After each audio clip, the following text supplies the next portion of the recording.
Sorry, recording now. So make sure that you look ahead and see what requirements are necessary for your for that program.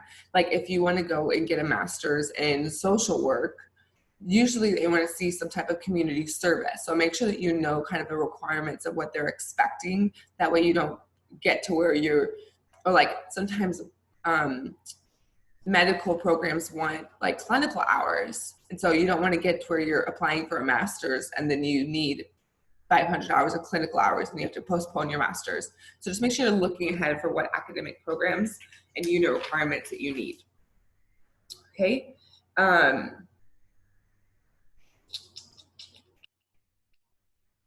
Make sure you know, it's an articulation agreement. That's on page 212. It's basically saying a contract between a 2-year and a 4-year school. So just make sure you know what places you get it automatically. So like from Temple College, I believe if you have a 2.5 GPA, you get into A&M automatically. So there's like certain things like that where you may not have been able to get in, but because you went to Temple, then you're able to. So make sure you know course listings.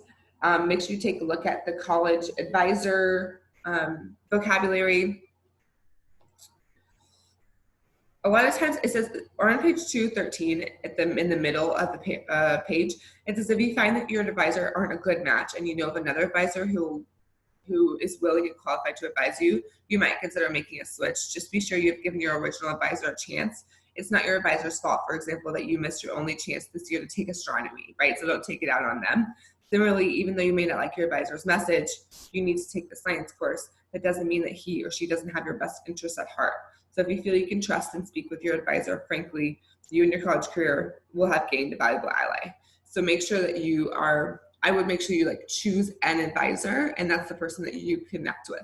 A lot of times like business will have an advisor or athletics will have an advisor or that type of thing. So make sure that you get an advisor specifically. Okay. Let's go back to screen share.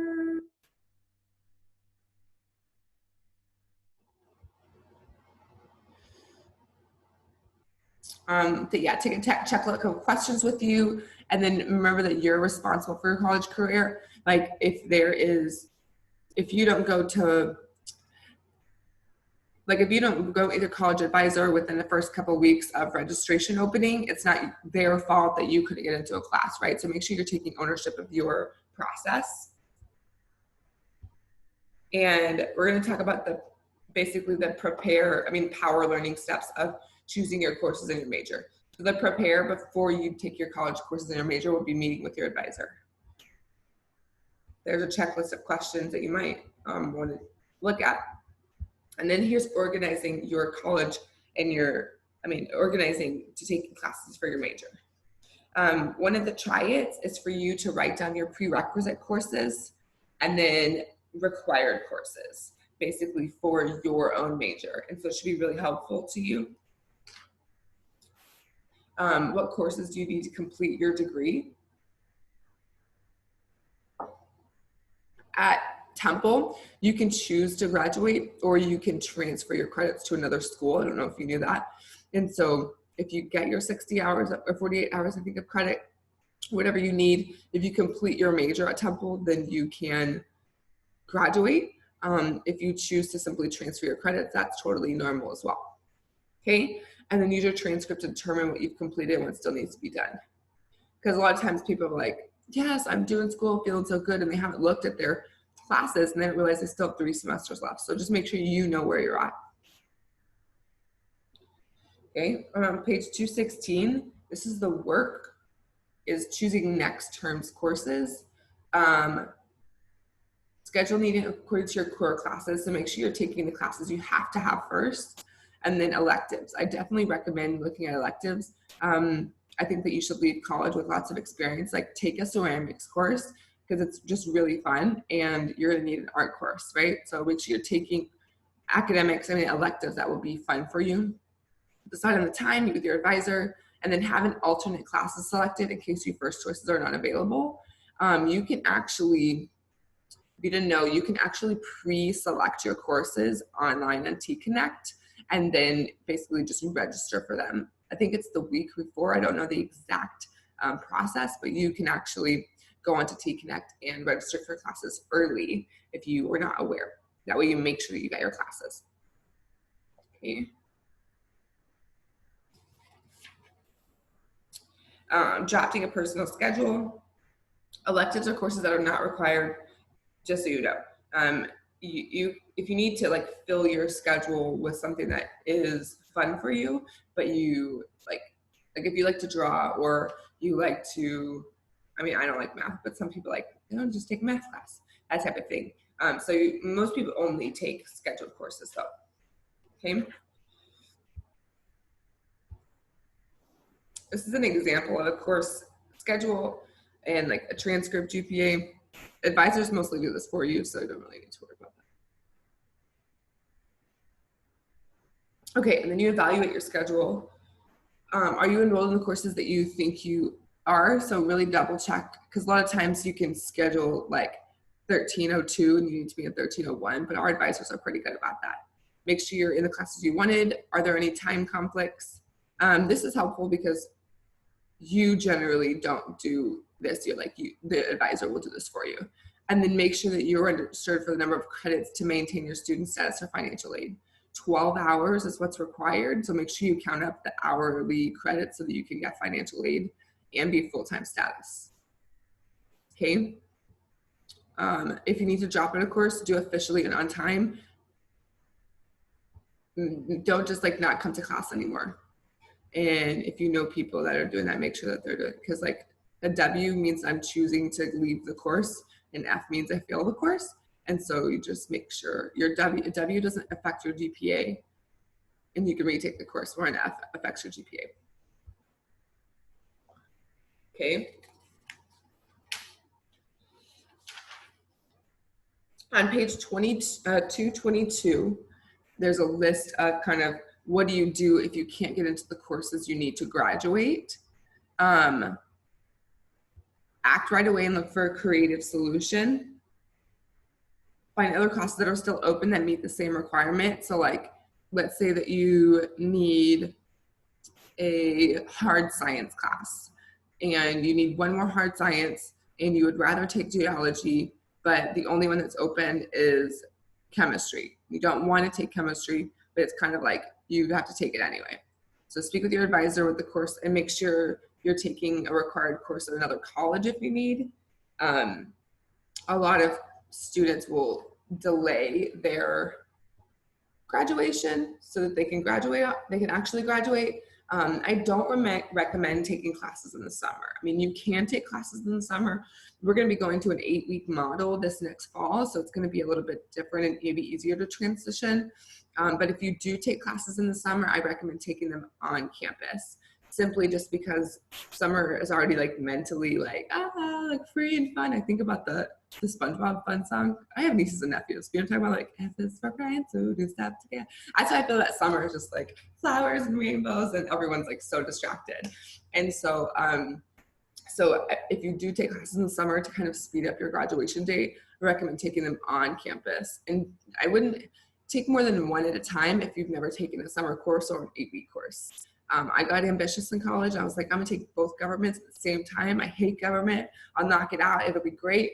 Then no, it's terrible. It was hard. So just make sure that you are easing yourself into what you need to graduate, and give yourself a deadline. We talked about goals before. So if you look at your coursework, then you can see if I take 4 classes so that I have 16 hours, or like 4 classes so I'm full time, how many semesters will it take me to graduate? Then you can be like, okay, in December of 22, I'll be finished. And that way you can give yourself like a long-term goal, especially if you're getting a bachelor's.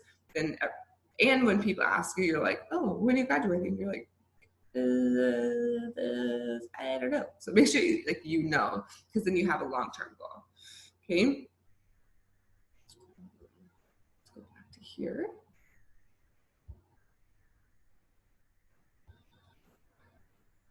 Make sure that each month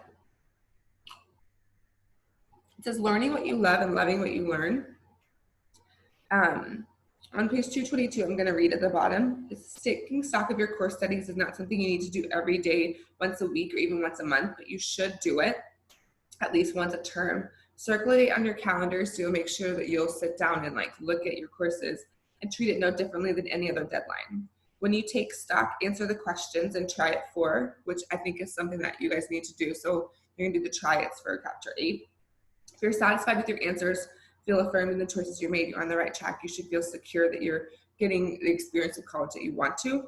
On the other hand, if you're less than satisfied with the answers you come up with, take action. Choose courses that will better match your goals. Consider changing your major or one that more closely reflects what you want to get out of college. And then if you're truly unhappy with the way your college career is proceeding, consider changing colleges. Whichever option you choose, don't accept dissatisfaction with their college career. A lot of people are like, I'm just not happy, or I can't do this, and so they just quit. Just make sure you keep finding ways to do what you want to do. There are a few times in our lives when we have the opportunity to take an experience as potential to rise us to a new intellectual, emotional heights. College should be intellectually enlightening and exciting, and it should be challenging. Like, it's called higher education for a reason, so you should feel challenged. We should be able to see how our education is preparing us for the rest of our lives. The worst thing we can do is let time slip away without being confident that our college experience is the best experience possible. I would recommend, especially because a couple of you in your first few years, a lot of times we choose a major based on just what sounds good. Like, we choose nursing or we choose ultrasound tech because that sounds like something everyone's going to recognize. What I recommend is definitely taking your core courses for maybe narrow it down to a subject field. So if you know you like English or writing or communication, right? Or if you know you want to do something with people, then you may go criminal justice, social work. If you know that science just makes sense to you, then you can declare a science major without declaring biology or geology or that type of thing. But I recommend taking classes in all the different areas, because a lot of times I find folks in college, they're just choosing they want to be in the medical field because it makes money, but they don't actually want to be a nurse. And so when you go into something that's nursing or specific like that, then you're going to get into something where you can't get out of. So just make sure that you're taking courses in all the subject areas. Take as many electives as you can. That way you know what you want to do. There could be something out there that you absolutely love. And then we're doing the career project, and you're going to take the career test. And so that should give you a better chance of what does my personality work well with? Me sitting behind a desk, doing phone call or sales that way would never work. I know, because my personality doesn't work. And so that type of thing. So you just want to make sure that you are doing something that you love, not something that sounds good or that your parents want you to do, or your family members would know what it is. That's why you choose that. So make sure that you're doing what is true to you. Okay. Go.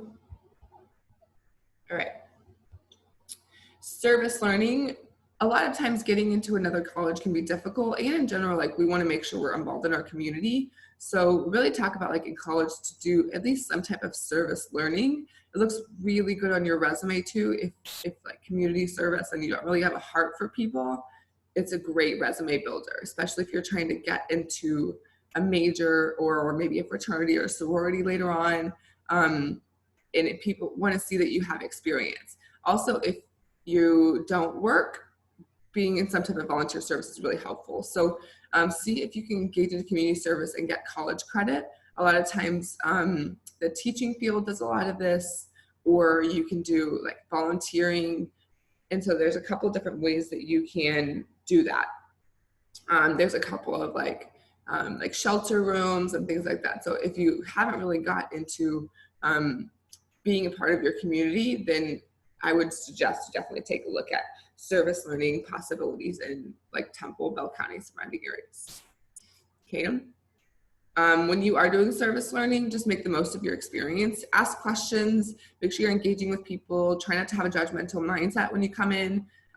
Go with the flow, make sure you're not trying to control everything, keep your commitments, and then I would keep a journal of your experience. That way you know and you feel good about you know how to kind of create a whole environment. Okay, choosing your major.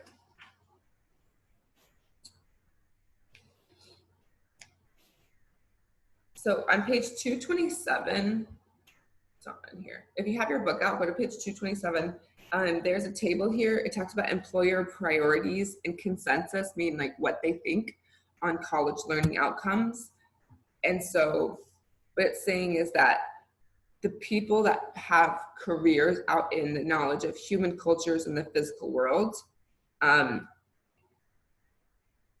like the employer believes this is important for you to learn. Okay, so like intellectual and practical skills. Employers want colleges to place more emphasis on critical thinking, problem solving, written and oral communication. So like that says 80%. So if you think about like, oh, I'm not good at writing, I don't like to write, I'm never gonna have to write, like 80% of employers wish that schools would place more emphasis on that. So if you just take a look at this area, and it would motivate you to kind of bring up your weaker areas of education and kind of intellect if you know that an employer wants to see those things, right? Like ethical and public debate's important in their field. So like if you don't know anything about what's going on in the world, then like, or you're not comfortable with confrontation, like those are some things that you would work on. All right, so there's a couple of different things that talks about choosing your major. It's okay to not know what you want to major in, take a variety of classes, focus on your interests, seek the help of others. We're going to use the advisor. There's a career center on campus. We're going to take the career test. And then if you know people in other, like those jobs, then you would want to interview them and talk to them. And that's what one of the resources on the career project on your D2L is good for. It's basically like in a database of interviews for different areas of study, okay? You can create your major sometimes or have a double major. If you can't choose, double majoring is totally normal, or having a major and a minor. And then remember that learning is lifelong, so choosing a major does not shut out other options down the road.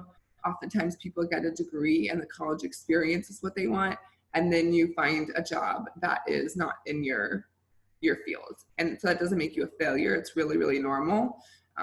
Like I have an English teaching degree and I'm not teaching English anymore. So like that's that type of thing. And so you just, a lot of times, don't feel like you're going to get stuck, but I would choose a major that gives you a little bit more latitude to what you'll be qualified to do. Okay. Accepting responsibility for your major, celebrate your successes, learn from your mistakes. So like if you know you can't, online courses this semester are really tough for you, don't try to cram in an online course because you don't have the time to take another course, right? Reflect on what went wrong. If you're not getting the grades you want, make sure that you're taking responsibility. Don't spend time, energy blaming yourself for others, right? Like if you live in a house where everyone's crazy, there's probably something you can do to really get some quiet and peace for at least probably like 20 minutes a day. So you could be like, this is mom's time or this is dad's time, whatever. And then seek ways to prevent the negative outcome in the future of what you don't want to happen. Let's see what else we got. A minor is a secondary. So like when I didn't know if I wanted to be an art teacher or an English teacher when I was going to Temple. So I double majored because English was a lit degree and you can get 2 majors in like BA. So if you wanted to major in like both political science and biology or something like that, or psychology, you could, because they're both Bachelor of Science degrees, where like art and literature were both Bachelor of Arts degrees. So I chose to double major. So my course load was equal parts English, equal parts art. And then when I went to a 4-year, my English degree turned into a Bachelor of Science because of our education teacher licensure program. So the education became a Bachelor of Science. So I couldn't double major anymore. And I could have been like, oh my gosh, I wasted all this time. But I ended up just trying to get a minor. And then what happened, honestly, was I got to where I was going to graduate and I had 6 hours left of an art minor to like complete it. And I just kind of chose not to. And so I don't have the art degree, minor like check mark on my degree. But I mean, I took like, 24 hours of of art classes. So those things happen, and it's really, really normal. So when you're choosing your major, I don't want you to like get stressed about it or like, I don't really know what I want to do. It's really, really common. Okay. Let's see what it says.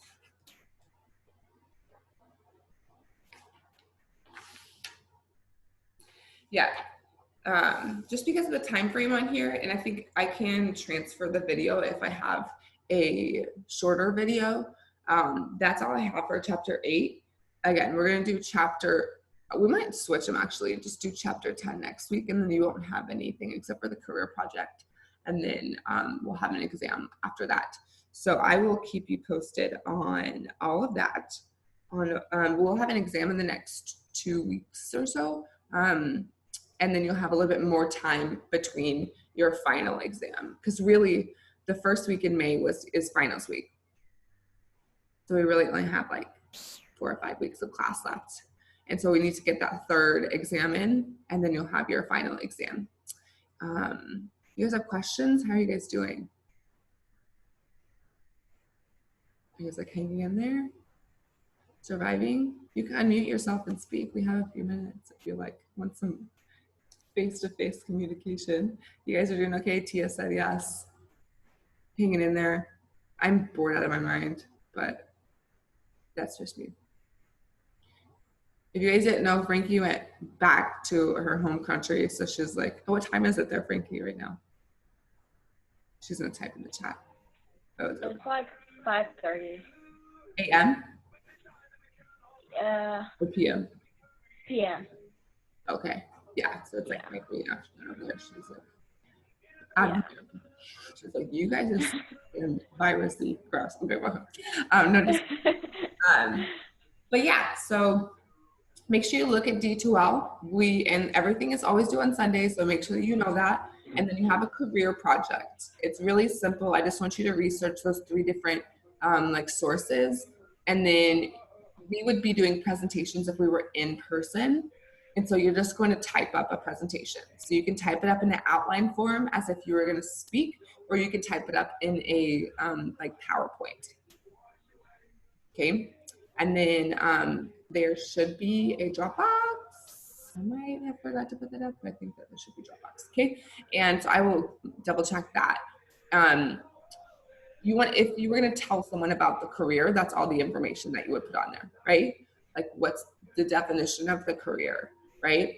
How many years does it take to experience, like, to get into the career? What's the common salary? Why are you interested in it, right?